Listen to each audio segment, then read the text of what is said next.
আইছস? তেঁতুল গাছ থেকে আইছস? ক তুই পেতনি নাকি জিন? কথা কবি না? দেখ তোরে আমি কি করি।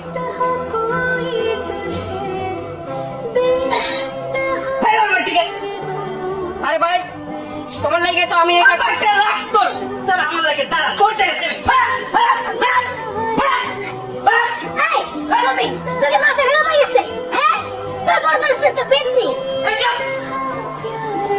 বাতা আমার খারাপ হয় নাই, আমার বউরে আমি দেখবো না।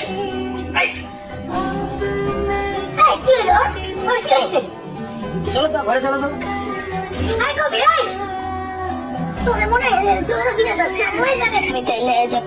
সব সত্যি কথা কইতেছি। সত্যি কথা? কি সত্যি কথা?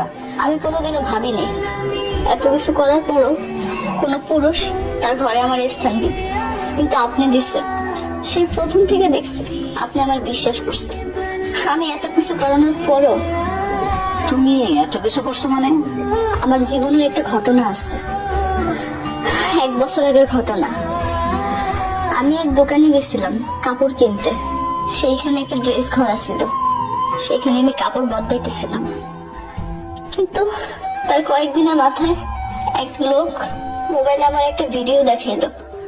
কিন্তু বিশ্বাস করেন আমি আসলে জানি নাই সেইখানে গোপন ক্যামেরা লাগানো আছিল। হ্যাঁ, আমার বাজে প্রস্তাব দিছিল। আমি তার বাজে প্রস্তাবে রাজি হইতে চাই। হ্যাঁ, আমার কইলো যে গোপন ভিডিও হ্যাঁ ভাইরাল করে দিব।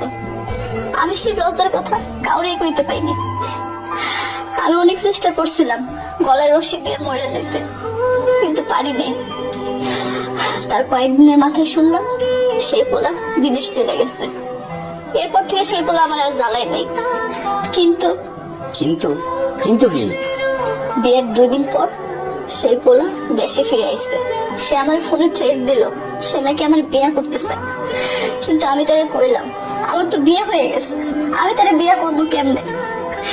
সে আমারে কইলো আমি যদি তার এই কথা না শুনি তাহলে সে আমার এই ভিডিও ভাইরাল করে দিব।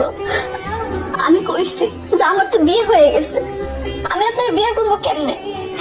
কিন্তু সে আমারে তখন পেতনি সাজনের বুদ্ধি দেয়, আর সে দূর থেকে ডাকবার আমি তাই করি।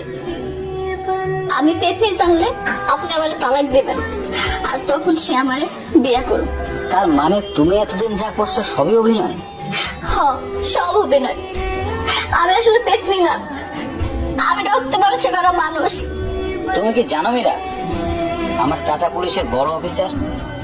তুমি শুধু ওই ছেলেটার নাম আর মোবাইল নম্বরটা দাও, তারপর দেখো আমি কি করতেছি। ওরা যদি সারা জীবনের মতো আমি জেলের ভাত না খাওয়াই তাহলে আমার নামও কবির না। ও হইল আমার গ্রামের কাশিম মিয়ার বড় পোলা সাব্বির।